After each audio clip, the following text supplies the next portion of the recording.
if we follow through on the commitments that this Paris Agreement embodies, history may well judge it as a turning point for our planet. So we're getting out. This agreement is less about the climate and more about other countries gaining a financial advantage over the United States. We don't want other leaders and other countries laughing at us anymore, and they won't be. I was elected to represent the citizens of Pittsburgh, not Paris. President Trump in the Rose Garden today saying the U.S. is pulling out of the climate change agreement. That started a whole bunch of reaction all over the place. Here's just some of it.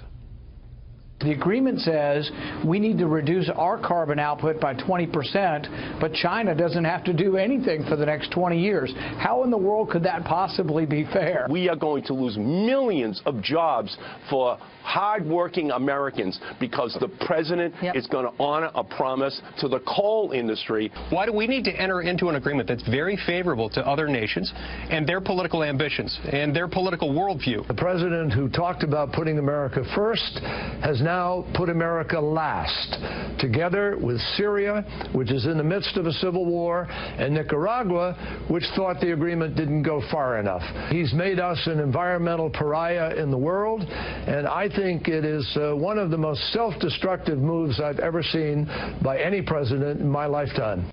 Another commentator said the president resigned as the leader of the free world. So all kinds of reaction. Let's bring in our panel. Steve Hayes, editor-in-chief of the Weekly Standard. Mara Liasson, national political correspondent of National Public Radio. Molly Hemingway, senior editor at The Federalist, and syndicated columnist Charles Krauthammer. Steve. Well, the hysteria from the left on this is a good reminder that their hysteria is not just because of Donald Trump, because Donald Trump is president, but it's based on policy at times. I mean, some of the comments that you've heard, Fareed Zakaria saying the United States had resigned as leader of the free world, and Tom Steyer saying this was a traitorous act of war on the American people, suggest just how invested the left is.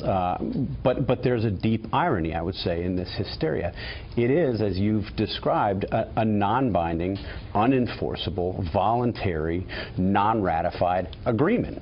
So how is it on the one hand that you can have the left crying about this meaning doom for the planet, on the other hand, this not having any enforcement mechanisms? I guess, Mara, when talking about this in the framework of how President Obama signed on to it and how much he put into that, it still wasn't a treaty. It never went to the U.S. Senate. It never got a vote. You know why? Because they would have voted it down. They would have voted it down. But as Steve just said, the goals were voluntary and they were chosen by each country individually. So if it was toothless and it wasn't binding, what's the great harm of staying in? In other words, I think that, yes, there was hysteria on the left about getting out, but with Donald Trump, the picture he painted just doesn't comport with reality. He could have ratcheted down Obama's goals if he wanted to. He already was getting rid of all the mechanisms that was supposed to get us to the Obama goals. But this was something that every single country in the world, except for Syria, which, as John Kerry said, is in a civil war, in Nicaragua, which is going to join, even though they wanted something tougher, has agreed to.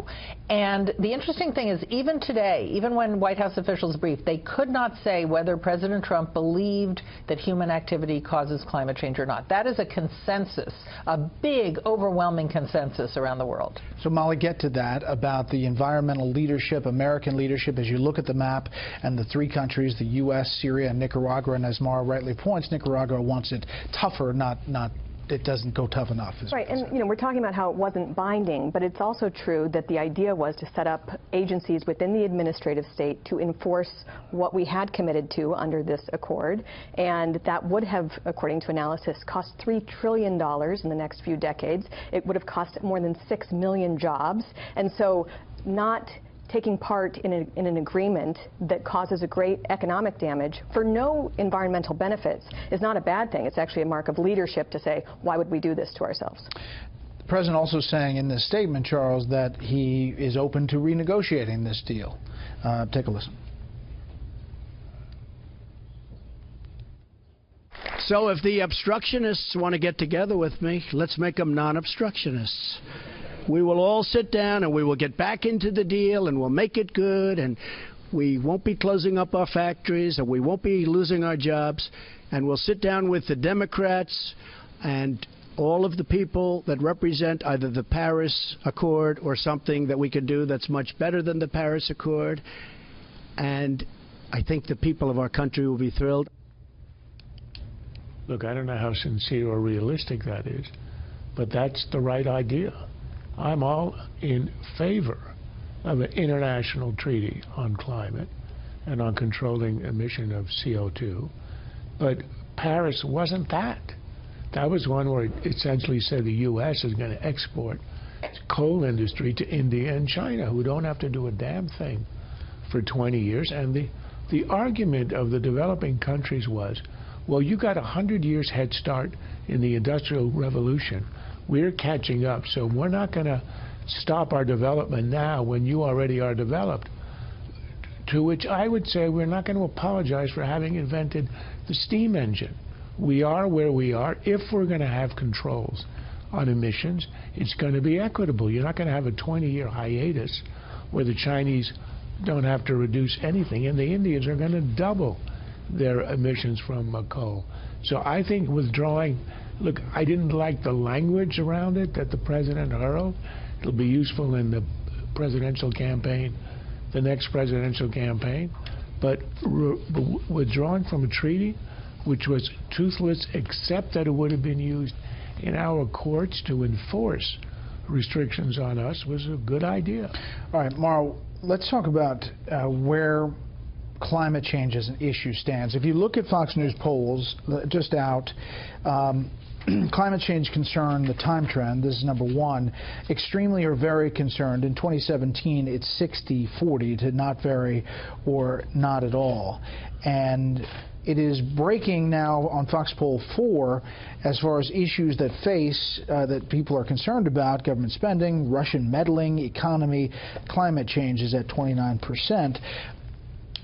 Looking at what happened today, the reaction from the environmentalists, Democrats, it seems like they are always losing to the argument about jobs.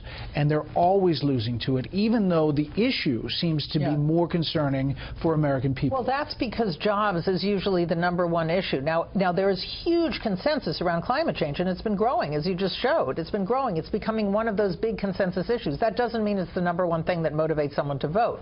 Donald Trump aligned himself with his base today very, very strongly. As he said, I'm representing Pittsburgh, not Paris, even though the mayor of Pittsburgh pointed out that they went for Hillary. But that, we know what he meant. He's aligning himself with his Rust Belt base. He's fulfilling a campaign promise.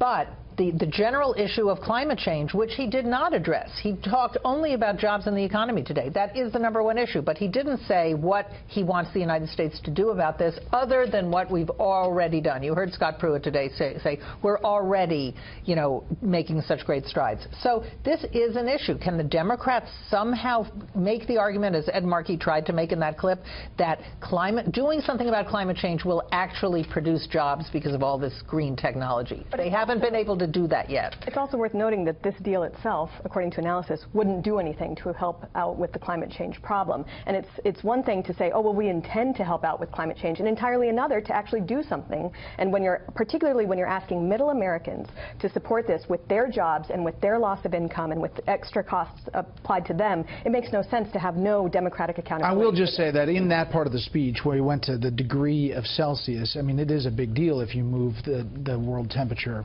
a degree. And if you talk to the scientific community. Right, he said it was tiny, but actually it's big. And even a portion of that, it is a big deal if you talk to scientists who are in this realm. Steve, but I want to get back to the moment. It's not just about the base, right? I mean, it's about the common sense when he says India is getting hundreds of billions of dollars and doubling their coal plants, and China doesn't have to do anything until 2030, as Charles mentioned, and yet they're a developing country as of the last agreement. Right. No, it was literally the case that countries could set their own benchmarks for what they wanted to do, for what they would declare as success. So they could have said, if we continue along our current projections in terms of emissions, we'll count that as success. Yeah, I mean, but that's crazy to think of that. I mean, that would be like me saying, well, I'm going to consider it a success in 2 years if I'm just as fat as I am now. This diet is great, but I'm still gaining weight. I mean, it doesn't make any sense.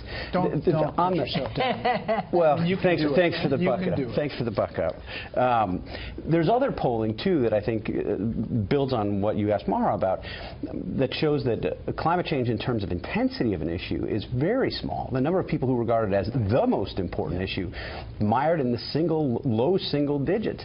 It's just not the kind of issue that Democrats, I think, are likely to be able to move. And we've heard Democrats again and again and again say that they're going to marshal their forces to fight for climate change. It hasn't worked before. I'm skeptical that it'll work again politically. Charles. The left is showing that this has become an issue of almost religious belief. You could shut down every coal mine in America. The effect on the climate, on temperature, would be negligible. You couldn't even measure it. And second, if this is such a popular issue, such a consensus issue, well, when the Democrats had the White House, when Obama concluded this, why didn't he go to the Senate? We have a Constitution. There's a reason why we have provisions, because you want treaties to have substance and permanence. So you go to the Senate, you get a consensus of the country expressed by a two-thirds majority, rather than some executive agreement, like I would say the Iran deal, which they knew would not have consensus. The Kyoto Agreement was voted down by like 99-1 in the late 1990s because people didn't want it. And I think if Democrats are so attached to this and think that this is so apocalyptic if it's withdrawn from, why didn't they go to the Senate and have it inscribed as a treaty? Because they would never have gotten the vote. Finally, I just want to play this one more soundbite from Secretary of Commerce Wilbur Ross, who was on Neil Cavuto's show, summing it up. It's not that he doesn't want a climate deal. He wants a deal that's fair and a deal that doesn't cost us trillions of dollars of GDP and millions of jobs just to line the pockets of developing countries and European countries. And it sounds like the trade deals. Well, and this gets to the point again about the need for democratic accountability on this. We've seen that globally people not appreciating even things that are good for them, like free trade deals. But when it comes to something like this, where there are so many downsides, so many costs politically and economically, and again, negligible gain for what the whole reason that we're supposed to be into this, you know, the environmental benefits, it's just not going to pass muster with the American people. Well, the environmentalists, Mara, are not getting it done as far as... No, I think the big question now is, can it become an issue? It's low intensity, broad support. So can they make that something different? And among young voters, now this is a very long-term project, among young voters, this is an article of faith. So why don't Democrats demand a vote in the Senate tomorrow, if it were that popular? Why don't they? Because they're hypocrites. They know it's not going to pass. And it's also true, I think, that this is something that is very meaningful to Donald Trump's voters. Donald Trump voters are so used to people on the right, so used to Republicans and conservatives claiming that they're going to get out of things like this. I mean, this is officially part of the Republican platform to exit the Paris Accords. And yet you had Mitt Romney, the previous presidential nominee, just yesterday begging Trump to stay in. And so it was a refreshing thing for a lot of Trump voters to see someone actually follow through with a campaign promise, as Trump did today. It is a different president, a different administration. Panel, stand by.